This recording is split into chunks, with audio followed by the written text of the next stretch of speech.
Hello, bronies. I just saw the episode Where the Apple Lies, and it's actually a pretty interesting flashback episode that lets us know why Applejack is the element of honesty. But let's get to the story. Applejack and Big Macintosh are doing their usual delivery of Zap Apple Jam to Filthy Rich, played by Brian Drummond, but turns out the crates are actually full of cider, not Zap Apple Jam. They were going to switch them, but Apple Bloom let out a little white lie because she wants to have more responsibilities on the farm. When she's found out about the lie, Applejack tells Apple Bloom a story about the time she told so many white lies that it almost ruined the family business and the family business's relationship with Filthy Rich's business. So, yeah, the whole episode is pretty much just an excuse for a flashback episode to give us some answers for a lot of questions we've had regarding the Apple family, but who cares? It's a flashback episode, and they're usually amazing. And this one's certainly a good episode. One thing that I definitely liked about this episode is the fact that so many questions were answered throughout.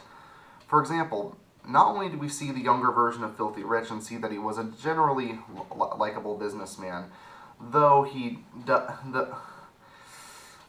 does seem to have his bad tastes in wives, with Spoiled Milk, played by Chantal Strand, and we see that even before she became Spoiled Rich, Spoiled was generally just a horrible woman to begin with, and it makes me wonder why Filthy Rich even bothered to marry her even more. I wondered that back in Crusaders of the Lost Mark, and I'm wondering it now. It's also funny to see that Big Macintosh, believe it or not, is a total blabbermouth in the past, when he really only says yup or nope in most episodes nowadays. And the explanation that they give for why he doesn't speak that much nowadays and why he was such a blabbermouth back in the past is actually pretty interesting, as is the explanation that the episode gives for why Applejack treats honesty so well, when her past self tells white lies left and right that just makes the situation she's involved in build and build. It not only makes the episode filled with great comedy, it also keeps the tension up, going higher and higher and higher and higher, until it eventually just goes to an unbelievably ridiculous degree. The voice performers, as usual, are excellent. Ashley Ball, of course, does a great job as Applejack. Peter New is surprisingly given a lot of lines as Big Macintosh. Good, because I believe Peter New is incredibly underrated as far as the voice actors are concerned. Tabitha St. Germain does an excellent performance as Granny Smith, and she's just as random and just as comedically over the top as ever. And Brian Drummond and Chantal Strand do a great job as both Filthy Rich and Spoiled Milk before she became Spoiled Rich. So, is there anything that I disliked in this episode? Well, only a couple of things. First off, it does seem like the situation to get Applejack to talk to Apple Bloom does feel a little bit forced. I think Apple Bloom telling such a white lie that's really not that big of a deal what felt a little forced in order to get the plot rolling, but I get more or less why that is. She's still a kid, she still makes mistakes, but it's just after 6 seasons of going through this sort of stuff, it is a little disheartening to see that she falls for such a white lie. That's something that my 6-year-old self would have done.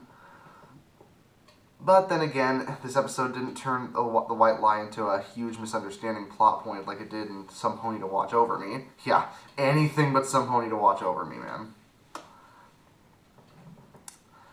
So yeah, the comedy is very well handled, the voice actors are great, the animation continues to be impressive because I do like the younger designs for Applejack, Big Macintosh, Granny Smith, Spoiled Milk, and Filthy Rich.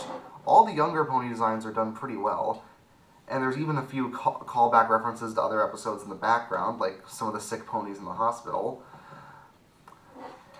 And even though, is it just me, or did the voice actors not even try to make their characters sound younger?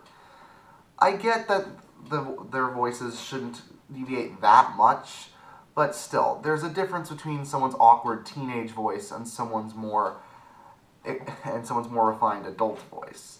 And Applejack and Big Macintosh looked more teenage than adults, so I would have liked it if the voice actors changed their voices a tiny little bit for that, but that's just a minor nitpick on my part. So yeah, for delivering a good flashback episode with a good message about honesty and reminding us of why we love these characters, I give Where the Apple Lies an 8.5 out of 10. And since I already reviewed the finale yesterday, you can please check it out if you haven't seen it already. Next week will be my final review for Season 6, so I hope to see you there. See you later.